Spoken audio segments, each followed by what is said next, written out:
Sebuah cerita tentang bagaimana seorang lelaki, subhanallah ya. Kakak kelas sana cerita dulu. Bicara nikah gak harus punya pekerjaan tetap, tapi tetap bekerja.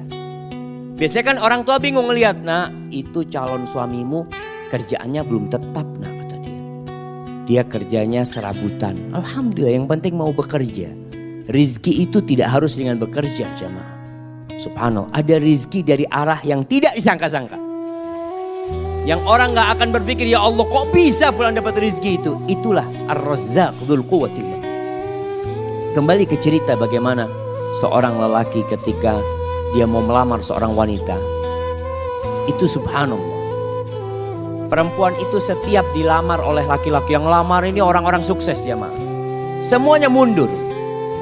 Karena apa? Karena orang tuanya ketika datang itu lelaki melamar ditanya, mau dikasih berapa anak saya? Di sini berapa pasarannya? Nah, nggak tahu Ustaz. Berapa pasarannya di Banjar jemaah? Berapa? 30. Ada 50. Iya. Oh, yang 50 yang bagus ya, Mak. Nah, itu astagfirullahaladzim. Jadi 20 yang pertengahan gitu. Masya Allah. Tapi memang ada mahar, itu ada mahar standar ya Mak. Setiap kampung itu punya standar yang berbeda-beda. Dan itu diperbolehkan dalam agama, nggak ada masalah itu. Umpamanya umumnya 30 juta. Sudah, orang tuanya tanya mau dikasih berapa. Bingung mau dikasih berapa, ini anaknya orang kaya. Akhirnya mundur semua. Datanglah seorang pemuda, dia dengar tentang anaknya fulan ini, anaknya orang kaya ini. Dia ngomong sama sahib-sahibnya, anak mau melamar dia, siapa tahu diterima. Ya Allah, orang yang lebih sukses dari kamu mundur, apalagi kayak kamu. Punya kan, ya bismillah kan, siapa tahu diterima. Berangkat dia melamar. Ini tidak harus cinta, tapi cocok. Berangkat. Sampai ke sana ngobrol sama calon mertuanya. Sama ditanya sama calon mertuanya. Mau dikasih berapa anak saya? Apa kata calon mertua, kata calon menantunya, Bapak minta berapa? Oh Allah jamaah. Ini jamaah. Kamu jual saya beli. Minta berapa? Masya Allah. Karena dia memang maklar jamaah. Dia itu kerjanya maklar kemana-mana. Jadi ngomong gitu tuh biasa dia. Dia minta berapa Bapak gitu. Waktu itu sebelum Krismon ya ma. Oh zaman ini ceritanya ya ma. Kata orang tuanya berapa? 15 juta nggak apa-apa. Cuma 15 juta paman. Subhanallah. Jangan. Masa anaknya Ami yang dari kecil Ami rawat ya. Ami besarkan, Ami sekolahkan cuma dihargai 15 juta. Ami anak kasih 1 miliar. Betul ini ceritanya jamaah. Tapi sekarang anak gak punya duit. Iya, memang dia gak punya duit. Artinya dia ingin ngasih gitu jamaah. Antum ketawa. Subhanallah jamaah. Subhanallah. Akhirnya ya sudah. Diterima jamaah. Itu keluar dari sana teman-temannya bingung. Kok bisa diterima kamu kata dia. Ada ceritanya kata dia. Masya Allah. Akhirnya menikah. Menikah dengan utang dia. Mahar itu boleh utang. Makanya ketika antum menikah, kan orang tua mengatakan maharnya sekian tunai atau utang. Walaupun anak gak pernah dengar yang utang ya Maya. Karena yang disebutkan maharnya itu cuma 100.000, 1 juta seperti itu. Padahal kadang-kala maharnya di zaman sahabat itu, maharnya itu 1 kebun kurma. Isinya 400 pohon. Berapa miliar itu. Nah, itu bisa utang. Akhirnya menikah. Setelah menikah tetap kerjanya serabutan dia ya. Maklar, jual ini, jual itu. Dia punya utang 1 miliar. Subhanallah. Suatu saat dia cerita, mertuanya ini ngobrol sama menantunya yang kaya-kaya. Cuma satu yang miskin ya. Yang kaya-kaya. Ngobrol masalah durian ya. Oh Masya Allah, durian yang enak, durian ini, itu macam-macam. Akhirnya si menantu yang miskin ini minta izin. Paman, anak mau keluar dulu sebentar ya. Akhirnya dia keluar rumah. Ke tempat sohibnya, pinjem duit 20 ribu. Anak pinjem duit 20 ribu. Buat apa ini? Mertua anak kepingin durian. Dia beli durian, dia bawa. Sampai rumah masih ngobrol durian ini jemaah. Dia ngomong, paman afwan anak gak bisa beli yang bagus. Yang mudah-mudahan ini enak buat paman. Itu mertuanya langsung jatuh cinta sama menantunya. Yang kaya raya cuma ngomong doang durian. Ada langsung beli jemaah. Subhanallah jemaah. Antum itu kalau jadi menantu yang bener. Mertua ngomong durian berarti kepingin durian. Masya Allah jemaah.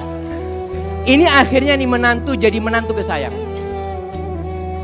Sampai kakeknya istri dia itu, neneknya pernah suatu hari karena sayangnya sama ini menantu ya. Baik menantu ini.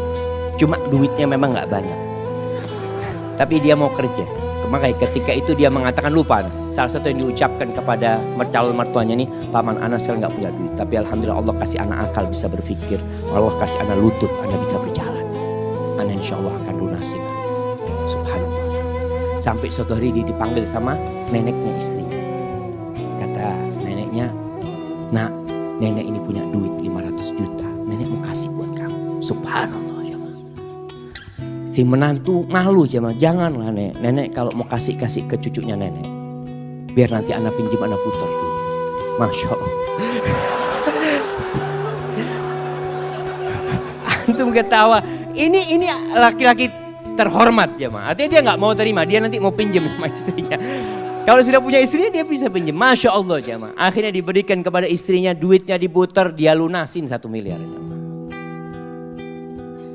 Maka carilah lelaki tadi yang gak harus punya pekerjaan tetap. Masih banyak masyarakat Indonesia itu yang berpikir kalau cari pasangan hidup yang pegawai. Yang sudah punya gaji tetap. Jangan sama orang yang baru usaha kecil-kecil nanti bangkrut dia. Kalau pegawai kan ada jaminan nanti. Ada jaminan masa tua macam-macam. Lah gak harus. Maka itu kriterianya. Allah subhanahu wa ta'ala mengatakan in yakunu fuqara yughnihimullah min fadlih wa ankihul ayama minkum wassalihin min ibadikum wa imaikum in yakunu fuqara yughnihimullah min fadlih. Kalau mereka orang-orang fakir yang kalian nikahkan, Allah yang akan cukupi. Ini kejadian lain. Ada seorang wanita menikah dengan seorang lelaki karena dia sukses. Subhanallah, ketika suaminya bangkrut, minta cerai. Padahal sudah punya anak. Karena dia berpikir mau hidup senang dengan kekayaan. Wallahi jamaah ketahuilah. Kebahagiaan itu tidak didatangkan dari luar. Kebahagiaan itu tuh bukan di rumah yang mewah, bukan di mobil yang mahal. Lah, kebahagiaan itu sesuatu yang ada dalam jiwa antum. Nerima. Irda bima qasamallahu lak takun aghnan nas. Kata Nabi SAW, ridholah engkau dengan apa yang Allah berikan kepadamu. Engkau akan jadi orang paling kaya, kata Nabi SAW. Tapi adapun kalau mau cari istri, maka Rasul SAW mengatakan tunkahul mar'ali arba. Wanita itu dinikahin karena 4 hal. Nah, yang sudah menikah bisa sebutkan mana kasih hadiah. Nah, yang sudah menikah, antum sudah nikah. Nah, berdiri. Karena kecantikannya. 4. Karena kekayaannya. Karena keturunannya, nasabnya.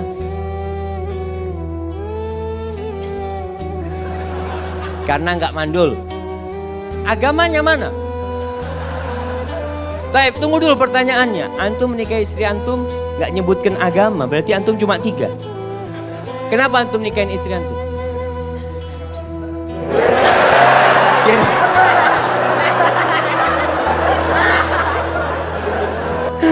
Masya Allah, Masya Allah. Ambil hadiahnya. Hadiahnya ditukar, Afan. Hadiahnya ditukar. Karena dia menikah karena cinta, anak kasih keluarga sakinah. Masya Allah.